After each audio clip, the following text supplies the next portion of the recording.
Again, Assalamualaikum warahmatullahi wabarakatuh. Alhamdulillah Rabbil Alamin. Wassalatu wassalamu ala ashrafil anbiya'i wal mursalin wa ala alihi wa sahbihi ajma'in. Subhanaka la ilma lana illa ma 'allamtana innaka antal alimul hakim. Rabbi shrah li sadri wa yassir li amri wahlul 'uqdatam min lisani yafqahu qawli amma ba'd. So, alhamdulillah, today we're going to start our class on Usul al-Fiqh. So just now we have the class of Islamic Jurisprudence, which is Fiqh Islami. So today we will actually proceed with the second subject. So just for your information, this actually subject is quite complicated and quite technical subject, but I will try to explain it as simple as possible, for the public understanding, so that all of us will at least have basic understanding about Usul al-Fiqh, inshallah. Okay, so let's see. Okay, so basically this is the outline that we're gonna discuss throughout this short course. Okay, it's okay. We're gonna start by definition. The definition of Usul al-Fiqh. Okay, wait. Good. So, like what have been said by Prof. Umar last week, when we talk about Usul al-Fiqh, there must be a definition, ta'rif. Okay. So the same goes to Usul al-Fiqh. Okay. Firstly, we have two words actually, Usul and Fiqh. Usul come from the word aslun, okay, which means root, something from which another things originate, or the origins. Number two, we can also define asal, give meaning of the asal as foundation, something upon which another thing is constructed. Okay, technically dalil or evidence, original rule, or qa'idah or general rules. Okay, so this is the meaning of aslan or usul. Okay. Number two, we have the word fiqh, okay, derived from the root word of faqaha, okay, which means comprehension or true understanding. Okay, because we have heard this dua so many times. Okay, dua made by Prophet to Ibn Abbas, Allahumma faqih fi din. You can see the word faqaha there, faqih, but of course faqih is in the form of fi'al al-amr. It's okay. So the word is understanding. Technically, العلم بالأحكام الشرعية العملية المكتسبة من أدلتها التفصيلية. Fiqh is the knowledge of the legal rules pertaining to conduct. Okay, that have been derived from their specific evidence. Okay, so this is literal meaning of usul and fiqh. Okay, so when we combine these two words, usul and fiqh, it basically means the evidence of fiqh, or the evidence of Sharia, Islamic law, or the evidence of Sharia. Okay. Okay. Now moving on to the second definition, which is the technical definition or definition given by scholars. Firstly, we have definition of usul fiqh by Al-Razi. عبارة عن مجموعة طرق الفقه على سبيل الإجمال وكيفية الاستدلال بها وكيفية حل المستدل بها. Meaning, it is an expression that includes all the evidences leading to fiqh. Okay, all the evidence that lead to fiqh, when these are considered in a broad sense. Okay, when we actually take consideration all of these, evidences in a broad sense, and for the legal reasoning proceeding from these evidences, as well as for the status of the person undertaking such reasoning. Basically, in this ta'rif or in this definition, it focuses on the evidences, turuq al-fiqh, okay, and as well as the person who actually deduce these evidences, which is al-mujtahid. Okay, then we have number two, definition by al-Ghazali, al-Imam al-Ghazali.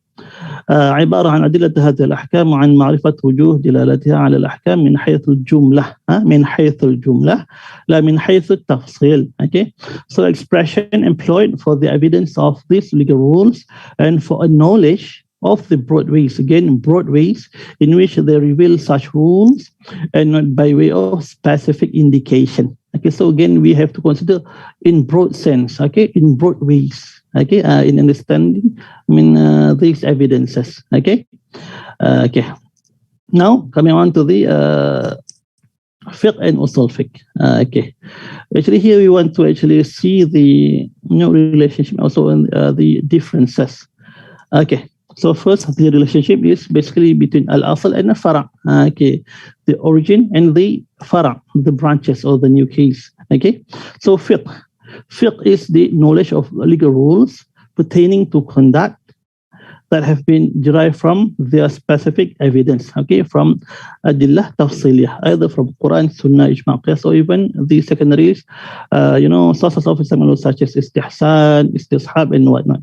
Okay, that is fiqh. It's the knowledge of legal rule pertaining to conduct. Okay. Number two, we have usul al-fiqh.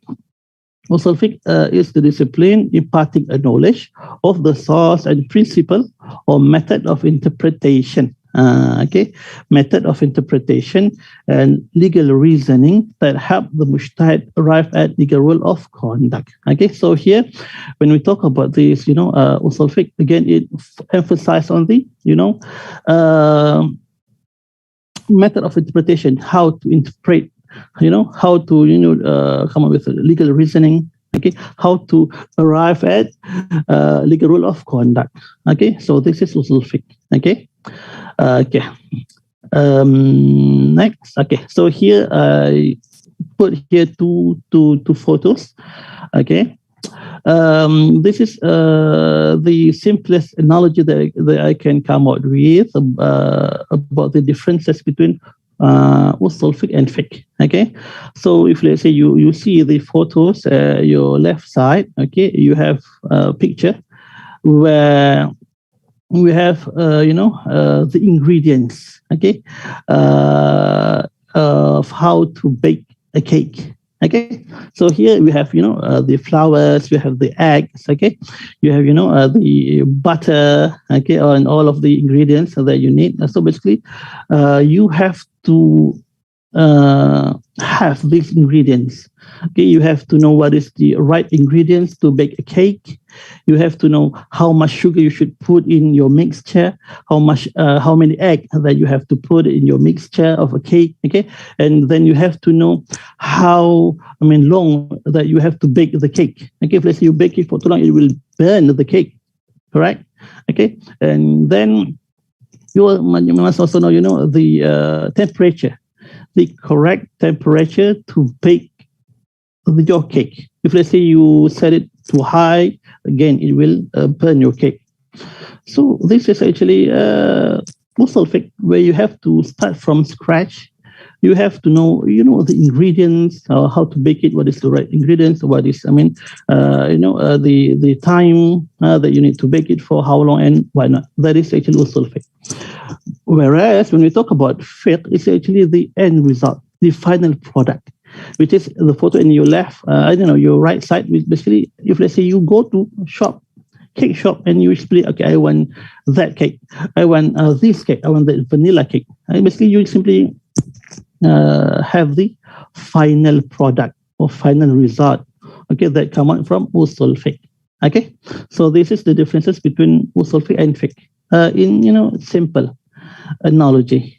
Okay, so let's see. Okay. Okay, good. So differences between usul fiqh and fiqh. Okay, let's see the first one. Usul fiqh means foundation. Okay, a basis upon which something else is built. Okay, so again, usul fiqh is the foundation. Okay, so you have, basically you have these evidences. You have the Quran, you have Sunnah, then you have to deduce the legal ruling from this Quran and Sunnah. Okay, but fiqh, on the other hand, is built upon usul fiqh.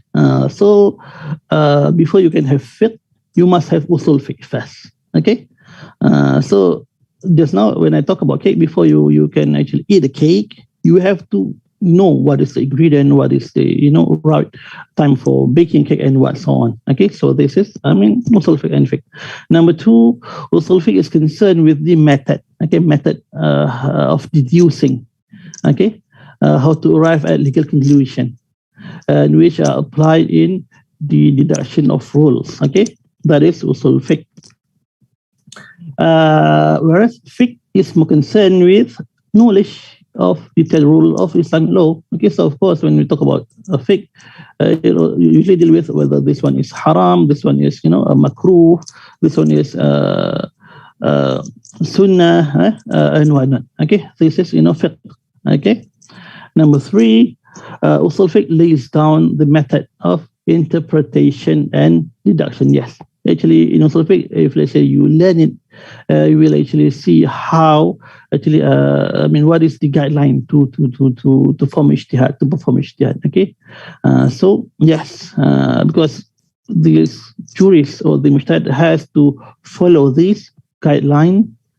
Okay, this method in making ijtihad, so that they will have a correct ijtihad or correct understanding or interpretation. Okay, whereas fiqh again is the end of final product of usul fiqh. Okay, so this is simple differences between usul fiqh and fiqh. Okay, next. Okay, basis of usul fiqh. Okay, so usul fiqh is an independent discipline, yes. However, it is based on certain fundamental presumptions, okay, which are derived from several other disciplines. So even though usul fiqh is an independent discipline, but still it needs, other discipline as well. Okay, also related to other discipline as well, such as, let's see.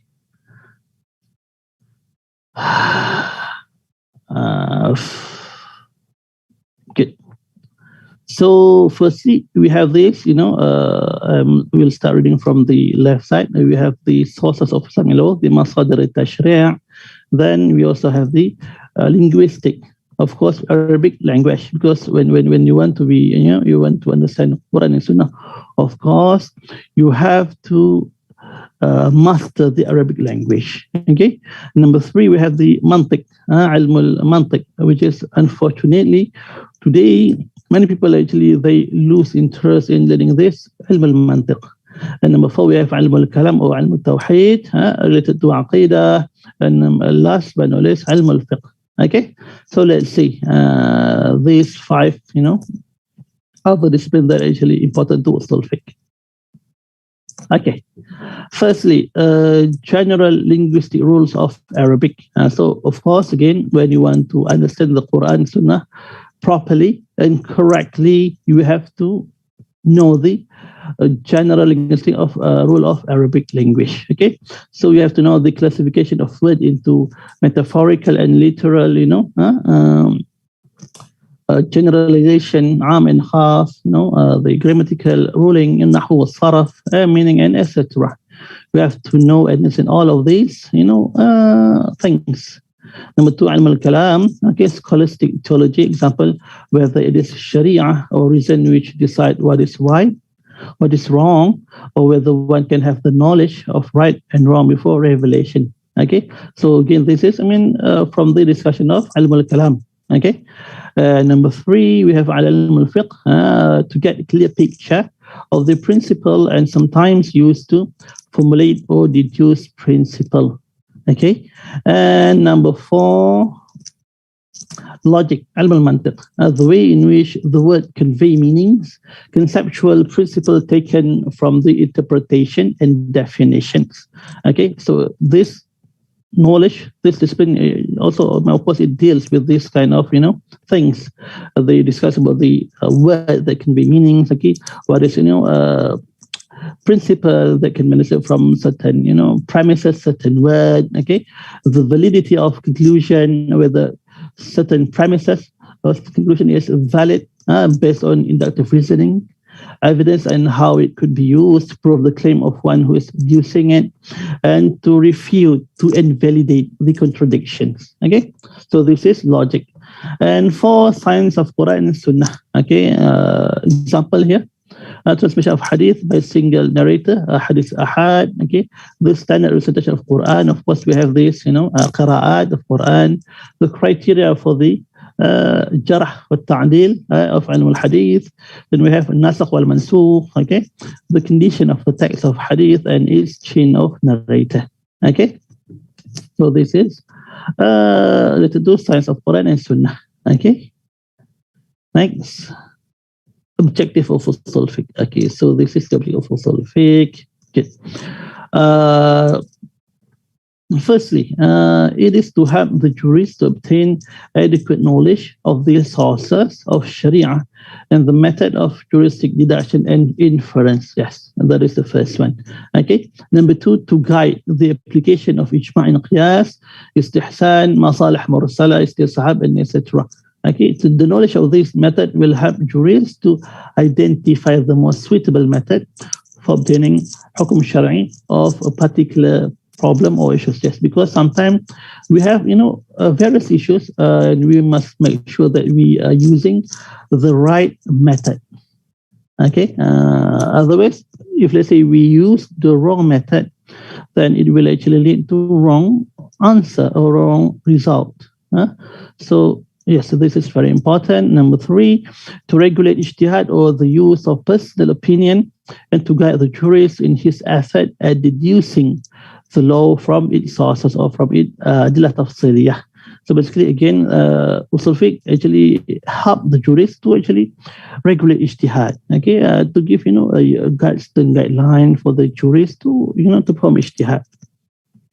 Number four, to enable the jurist to ascertain, okay, to examine and to compare the strength and weakness in ijtihad, which is in close harmony with the nusus. Yes, if let's say we have, 2 or 3 opinion, okay, mujtahid of the scholar, they actually can use this also to examine which is the stronger opinion, which is the weaker opinion. Okay, and they will use this also to actually find the stronger opinion that is actually in harmony with nusus, Quran and Sunnah.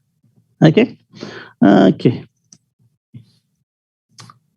Benefit of Usul al-Fiqh. Okay, benefit of Usul al-Fiqh.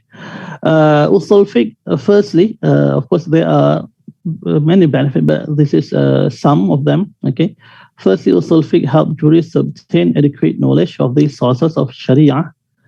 Number two, Usul al-Fiqh also help jurists obtain knowledge of method. Again, talk about method of juristic deduction and inference. Okay. Number three, Usul al-Fiqh help jurists to distinguish as to which method of deduction is best suited to obtain hukum shari of certain issues. Number four, again, the same thing. Okay, it will actually enable the jurist to examine and to compare the strength of the ijtihad or opinion. Okay. So this is about the Usul al-Fiqh, benefit of Usul al-Fiqh. Okay, so that's it about the scope of Usul al-Fiqh. Okay, so I will stop here for this topic. Okay, I will continue with my second topic, inshallah. Okay, wait.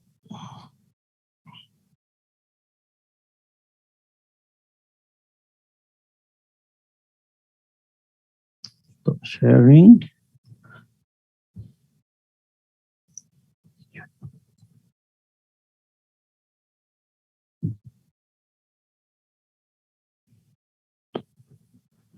As for the question, okay, I think because we have a very limited time, so I'm going to do the same thing what Dr. Setaratma actually did. So will you please write down your question in the chat box, and I will try to answer it, inshallah, in our next class, inshallah. Okay. So this is the topic number 2. Okay, the origin and development of Usul al-Fiqh. Okay. So let's see here. This is the outline that we're gonna talk after this. Okay, introduction, ruling during the Prophet's time. Okay, time of companion. Okay, time of Sahaba, time of Tabi'in, and time of Atba' Tabi'in. Okay, so let's dive straight away. Okay, and conclusion, introduction. Okay, law giving in Islam is a function which is specific to Allah Subhanahu wa Taala alone. The law is contained in Quran and Sunnah. Okay, only Allah actually has the power and has only the privilege to actually legislate law in Islam.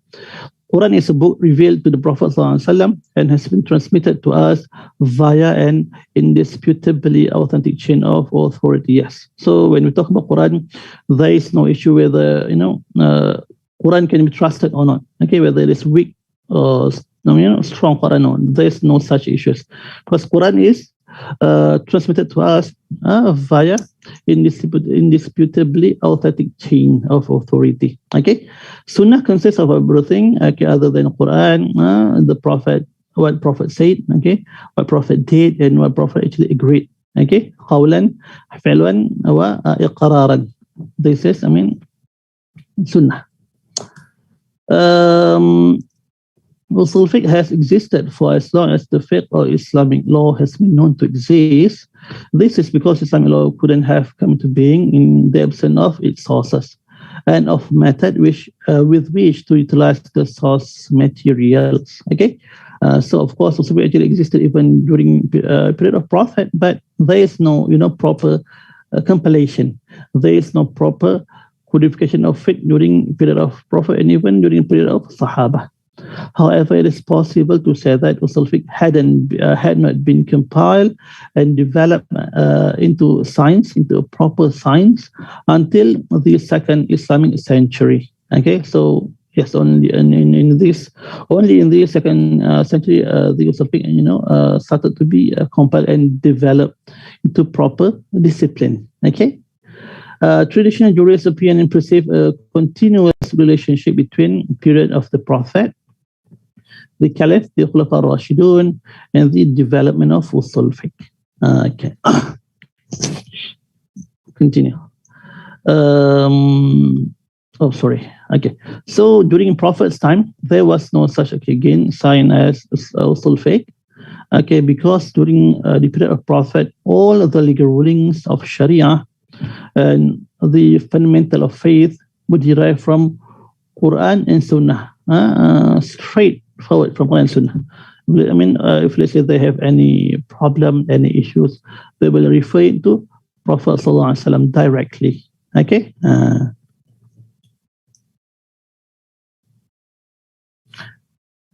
As for Quran, it was learned and understood by the companion, by the Sahaba, without they having recourse to formal rules of grammar. Okay, so the Sahaba, they don't actually have to to learn this Arabic grammar. Okay, no, they didn't have to do that.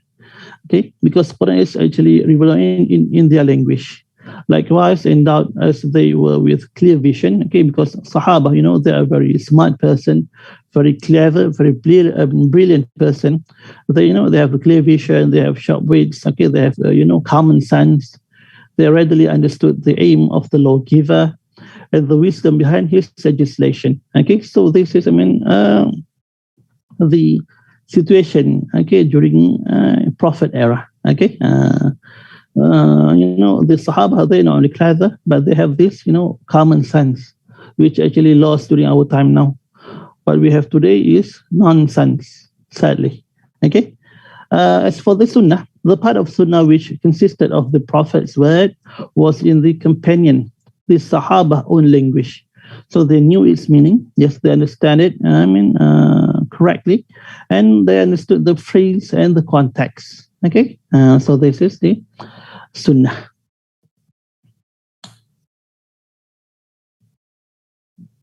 Okay. So rulings, okay, during the Prophet's era or Prophet period. So as far as the Prophet's deeds were concerned, they used to witness them. Okay. So the Sahaba, they used to see or witness what Prophet did. Okay, then the Sahaba tell others exactly what they had seen. Okay, and people were asking the Prophet to give fatwa,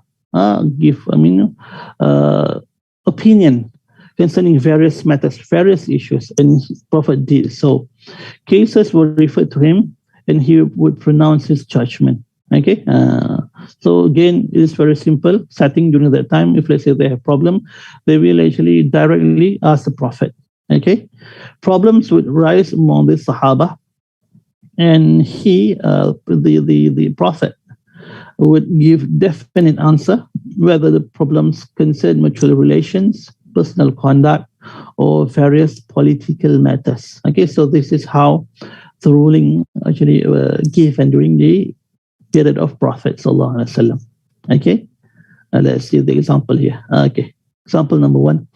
Hundreds of people saw Prophet ﷺ making wudu, and they adopted his practice without asking him about the details, okay?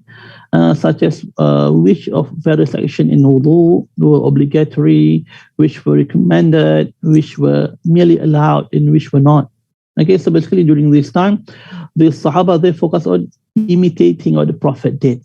Okay, they imitate without so much question. Okay, likewise, they witness him in performing. They witness Prophet ﷺ performing Hajj and Salah and other act of worship. Okay, so this is how Sahaba they learn from the Prophet during Prophet's time. Okay. Number 2.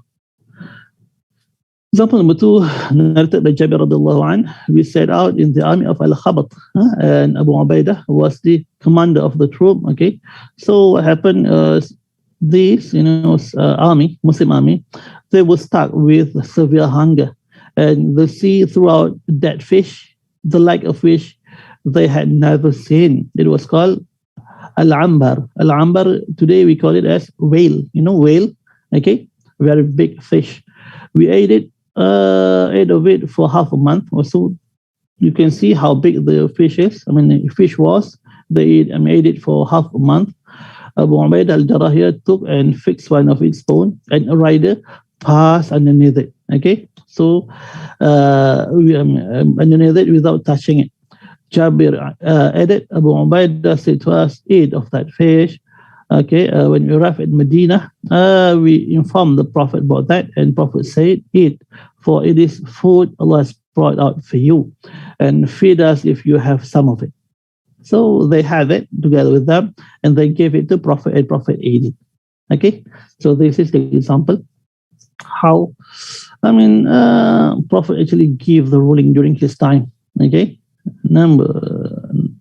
next. Okay, so they witnessed all this situation, and they understood the context in which this incident, this situation took place. They also actually understood the wisdom, the reasoning, the purposes of Prophet judgment were not hidden from them. Okay. People also saw how Prophet used to notice the conduct of his Sahaba and others. Okay. Thus, if he praised anybody, they knew that the person's act had been a good one. Okay. And if Prophet criticized someone or anybody, they knew that there had been something wrong with that person act or action. Okay. So again, when Prophet actually praise the action of Sahaba, the other Sahaba will know, okay, this is a good action, this is a good behavior, we should follow it. But if let's say Prophet criticize certain actions, okay, then the Sahaba will know, okay, this is not a good action, and we shouldn't actually follow this kind of behavior or action. Okay. Okay, example number 3. Okay. Hadith narrated by Abu Sa'id al-Khudri radiallahu anh. 2 persons set out on a journey. Okay. Meanwhile, the time of prayer came and they had no water. Okay, they had no water. So what they do is, they perform tayammum with clean earth and prayed. Okay. Later on, they found water within the time of prayer. So basically, the time of prayer is still there. Okay, so one of them repeated the prayer and ablution, but the other one didn't repeat it. Okay, so when they actually returned back to Medina, they actually told this matter to Prophet, and Prophet said to the one who didn't repeat the prayer, Prophet said, you followed the Sunnah, and your first prayer was enough for you. So this is Prophet's answer or command to the Sahaba who didn't repeat the prayer when they found the water. And for the second Sahaba who did repeat the prayer, Prophet said, for you there is double reward. So you can see how Prophet actually celebrate the differences of opinion that actually happen among his Sahaba. Okay, good. Next, we move to time of companion or time of Sahaba.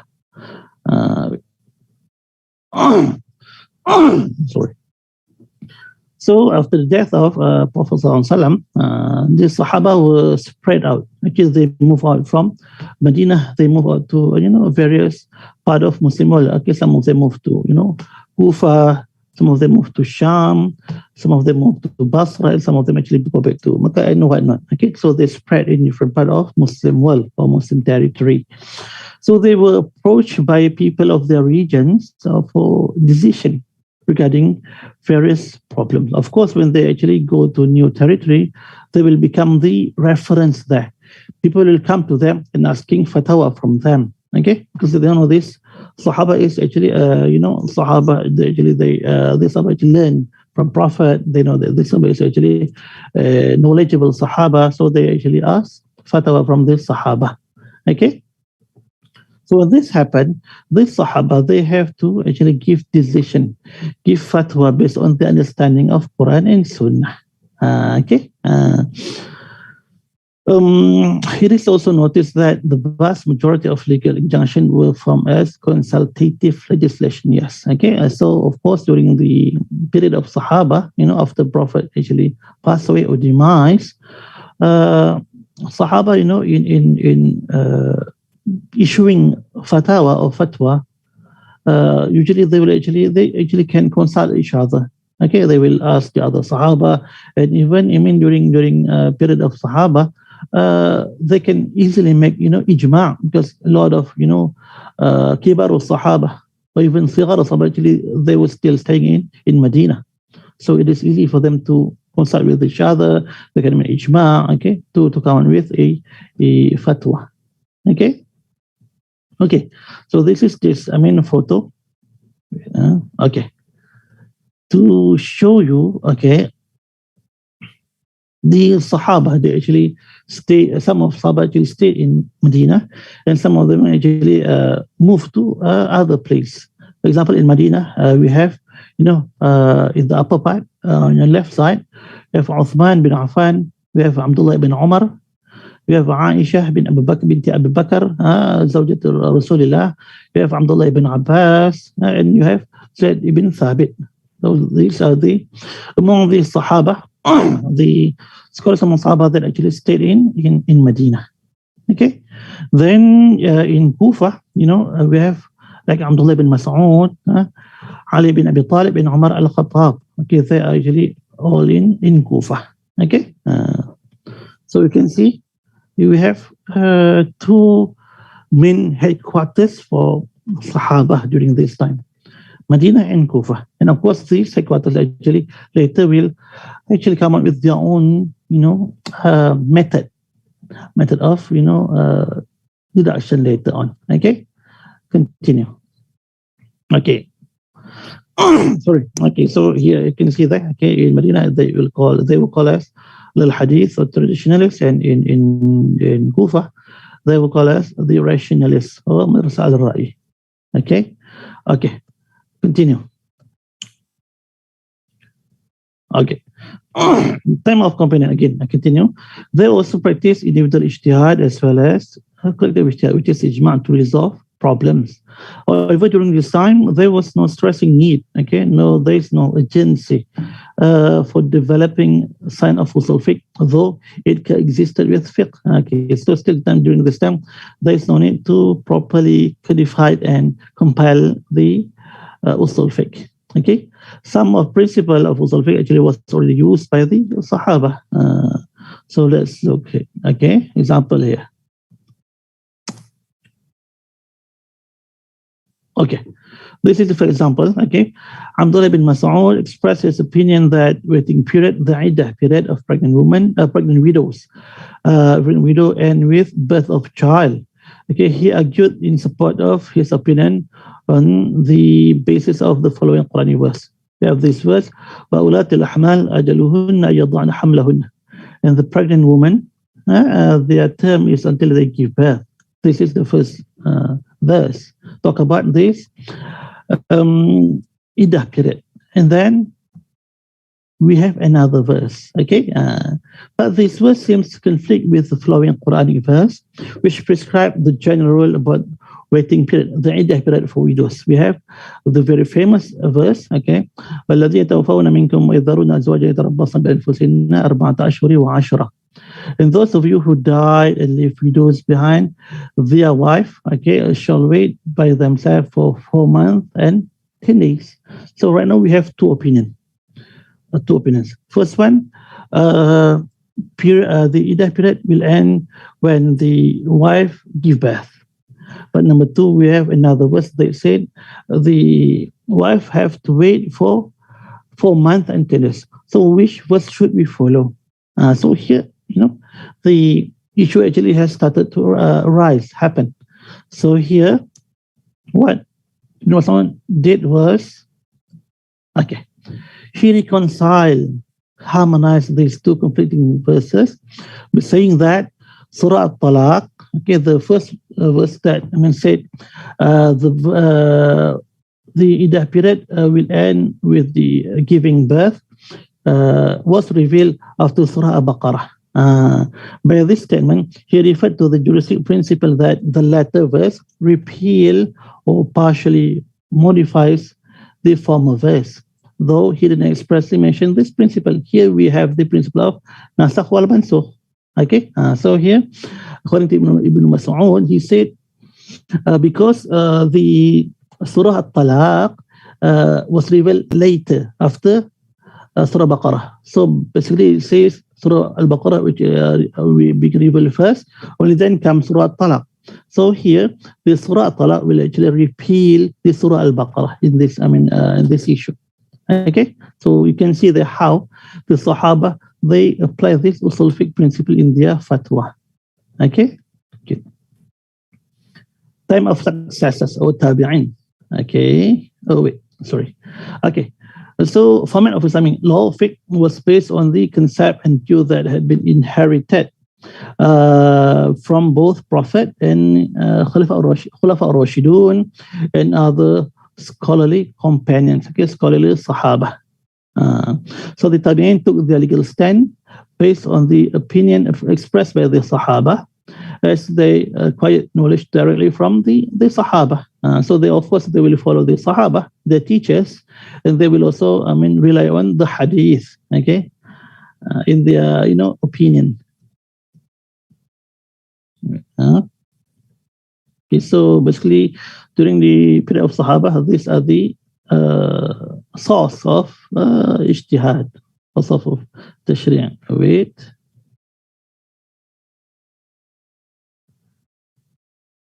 Okay, good. So during the period of Sahaba, we all have, Quran, Sunnah, have Ijma', and then if let's say there can be no Ijma', then they will go to Royal Aghlabiyah, which is majority's opinion. They will try to follow the opinion of majority. But if they say they cannot have this Royal Aghlabiyah, they will resort to Ijtihad, their personal Ijtihad. Okay? So, yeah, you can see that the sources actually has added a little bit compared to period of Prophet, because during period of Prophet, they will only have like 2, Quran and Sunnah. But during period of Sahaba, we have like 5, Quran, Sunnah, Ijma', Royal Aghlabiyah, and Ijtihad. And then, of course, after this, you will actually add more than this. Okay? Continue. Oh, sorry. Okay. Nevertheless, the successors, the Tabi'in, exercise ijtihad, independent interpretation in 2 ways. Okay? So, the Tabi'in not only following the, the opinion of Sahaba, but they also actually perform their own ijtihad as well.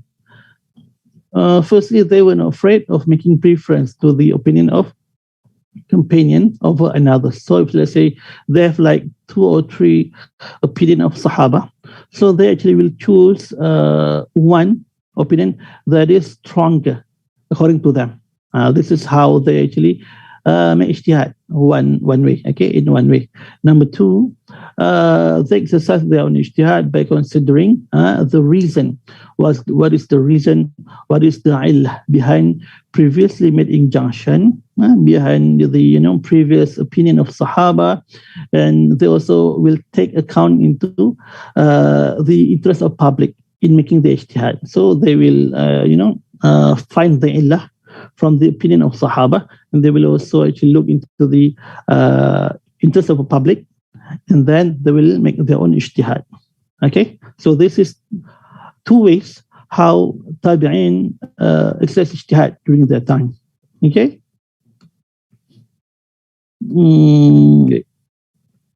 Good.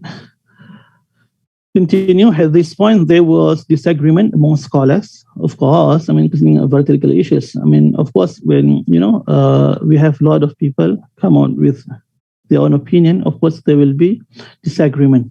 Okay, this coupled with things that actually contribute to this disagreement, among others. Number one, the widespread narration of hadith. Okay, when hadith being spread, okay, to public, to many people.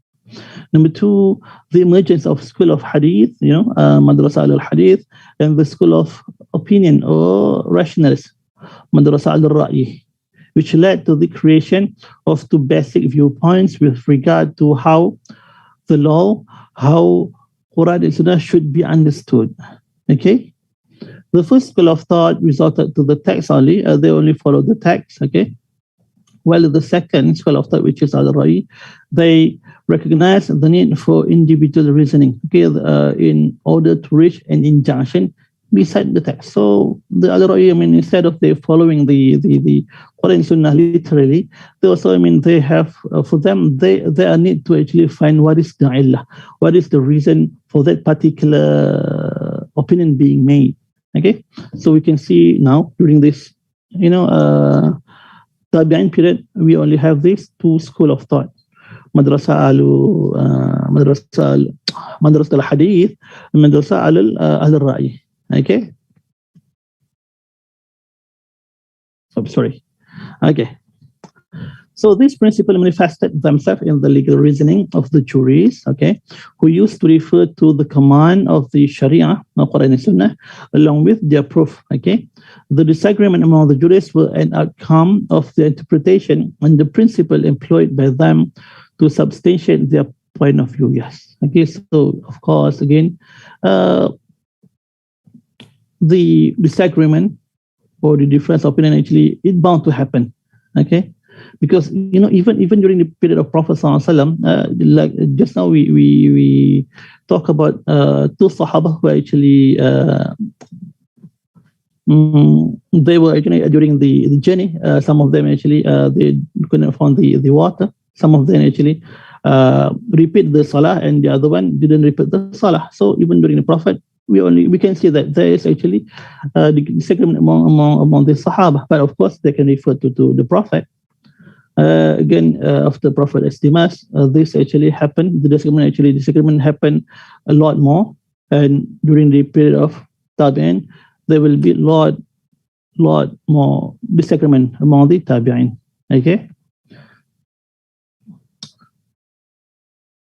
Okay, good. So this is what happened during the Tabi'in period. Okay, what happened was that there was the territorial expansion. Okay, the territory of Muslim actually expanded a lot. Okay, then there was intermingling between Arab and non-Arab. Okay, the Ajam and Arabic, they mix a lot, and there was also material development. Okay, so we combine these three things, and what happened? New problem emerged. New problem arise. That actually this problem never happened during the period of Prophet Sallallahu Alaihi Wasallam. So if let's say it never happened during the period of Prophet, it never happened during the period of Sahaba, so the Tabi'in scholars have to make ijtihad to give the solution, to give the answer. So this new problem actually lead to frequent excess of ijtihad by the Tabi'in scholars. Okay.